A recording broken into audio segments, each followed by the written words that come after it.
গায়িকা নন, তিনি প্রকৃতপক্ষে এক দেবী। এমন মানবিক শিল্পী কি আগে কখনো দেখেছেন? অন্যদের এই গায়িকার কথা জানাতে ভিডিওটি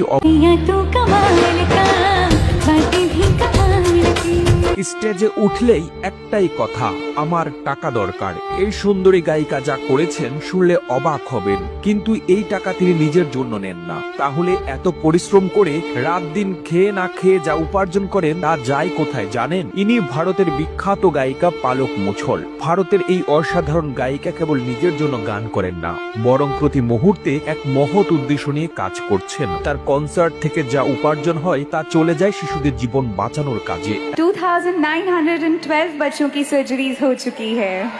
এত টাকা উপার্জন করেও তিনি বিলাসবহুল জীবন যাপন করেন না, বরং হাজার হাজার শিশুর হার্ট সার্জারি খরচ বহন করেন। কিন্তু অবাক করা বিষয়টা কি জানেন? তার বাড়ির শোকেজে সাজিয়ে রেখেছেন 3000-এরও বেশি পুতুল। এগুলো তো সাধারণ পুতুল নয়, প্রত্যেকটা পুতুলের পেছনে আছে এক একটা জীবন্ত গল্প। আপনি জানলে অবাক হবেন, এই প্রতিটি পুতুল এসেছে এমন শিশুদের কাছ থেকে যাদের জীবন তিনি বাঁচিয়েছেন। হ্যাঁ, ঠিকই শুনেছেন, এখন পর্যন্ত 3500-এরও বেশি শিশুর হার্ট সার্জারি করিয়েছেন তিনি। जिस मकसद से 3000 बच्चों को नई जिंदगी मिलेगी। আর এর বিনিময়ে কিনেন জানেন? শুধুমাত্র একটা করে পুতুল। ভাবতে পারেন, নিজের বিলাসবহুল জীবনের সব সুযোগ সুবিধা ত্যাগ করে তিনি শিশুদের নতুন জীবন দেওয়ার এই মহৎ কাজে লিপ্ত। একটা সময় ছিল যখন তিনি সিনেমার প্লেব্যাকের কাজ পেতেন না, কিন্তু তবুও থেমে থাকেননি। তিনি 3 ঘন্টা ধরে গান গেয়ে মানুষের কাছ থেকে টাকা তুলতেন, শুধু শিশুদের অস্ত্রোপচারের জন্য।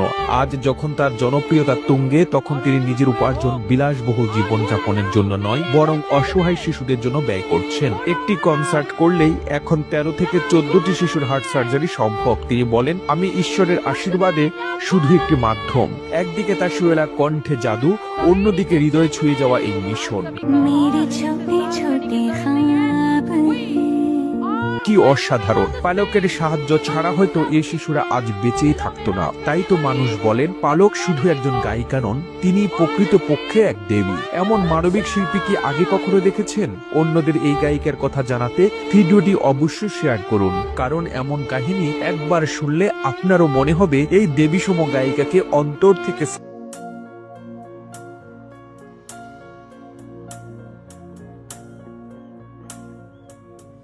मुस्कुराने की वजह तुम हो।